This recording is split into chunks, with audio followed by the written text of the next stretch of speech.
Hi everybody, it's Sandra Green here, founder of the WLA, and welcome back to another roundup of our weekly inspiring blogs. So today I'm videoing you from the stunning island of Mallorca. We've been here on a family get together and to celebrate my niece's 30th actually, and it's been amazing, absolutely incredible. We've had I haven't laughed this much in such a long time, and it got me thinking about the value of retreating, recharging and reclaiming our batteries, because I needed it, and I think lots of us do, don't we? We work very hard and it's important that we do.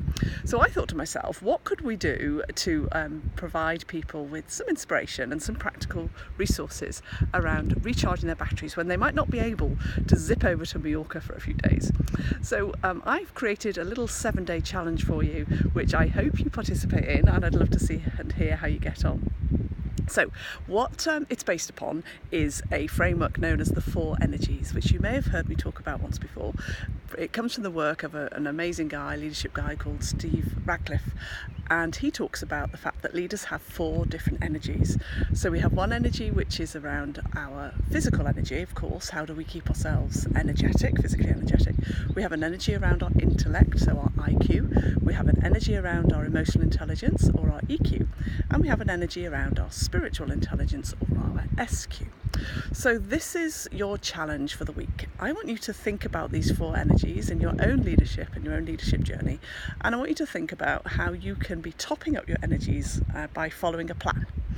And each day for the next 7 days, I'd like you to think about topping up the tank. So day 1 is going to be, I think I've got hair on my face, so day 1 is going to be your IQ. So how can you sharpen your intelligence skills, your intelligence even.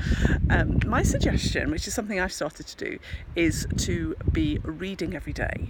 Now, some of the people I follow, such as Jack Canfield and Jeff Walker, talk about the need to read every single day, and they read for an hour a day, which is something I am starting to do. I can't say I'm doing it religiously, but the whole idea is that the more you can develop your skills and your knowledge, obviously the better you're going to be. So that's day 1. I want you to think about what's a self-development book that you could read and enjoy reading, and commit to reading for 1 hour a day. Okay, day 2, we're going to focus on our physical energy, and I want you to think about your exercise regime.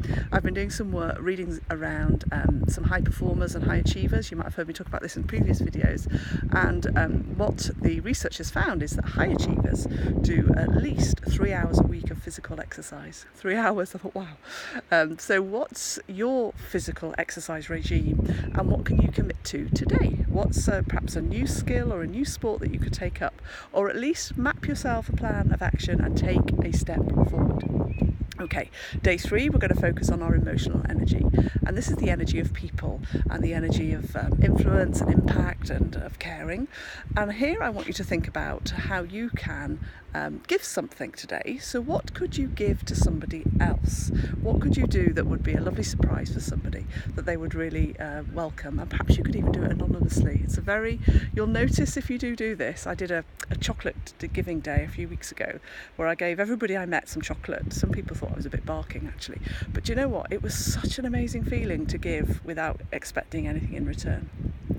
Day 4's challenge is your spirit energy, and this time I want you to think about how could you develop your affirmations. This is the one for this day. So what's the self-talk that you're giving yourself? I can hear somebody near me. I'm getting a bit distracted.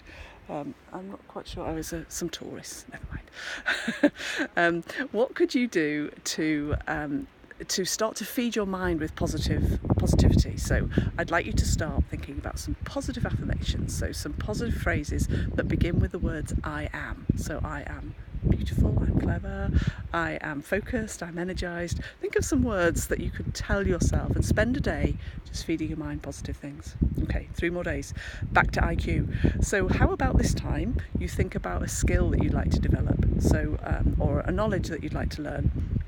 So I've recently signed up for French lessons, which is quite a hoot actually, because I'm going out to Paris quite often. I decided to be taught some French, so I'm having some fun with that. So think about what could be an area of knowledge you would like to develop. Day 6, we are back to our physical energy, and here I want you to focus on your nutrition and your hydration. So set yourself the challenge of drinking a couple of litres of water a day. And finally, gosh, there's a lot in this, isn't there? Your final challenge is a choice. Day 7 is a choice of emotional intelligence or feeding your your emotional energy or your spirit energy. And the two things I have for you here, one is pay something forward. So if you are, an example would be if you travel through a toll every day, pay for the person behind you for their toll. Or if you got a ticket for something, then perhaps you could give it to somebody else. Or developing your spirit energy, and this time I want you to develop a gratitude journal, so being very thankful for everything you have in your life, and do it every single day. There's a lot in there, isn't there? Developing these habits isn't easy, I know, but I think you've got to make a start, and you've got to not beat yourself up if you don't stick to it, but getting that back to where we started, having that energy to keep yourself on track as a leader is so important. So you can need to find strategies and habits that you can apply every day to enable you to be at your best more of the time. That's your challenge. Please keep me posted on how you do. Love to hear your stories. And I think the sun's about to set shortly. Isn't that gorgeous? Have a fabulous weekend, and I look forward to hearing how you get on. Take care. Bye.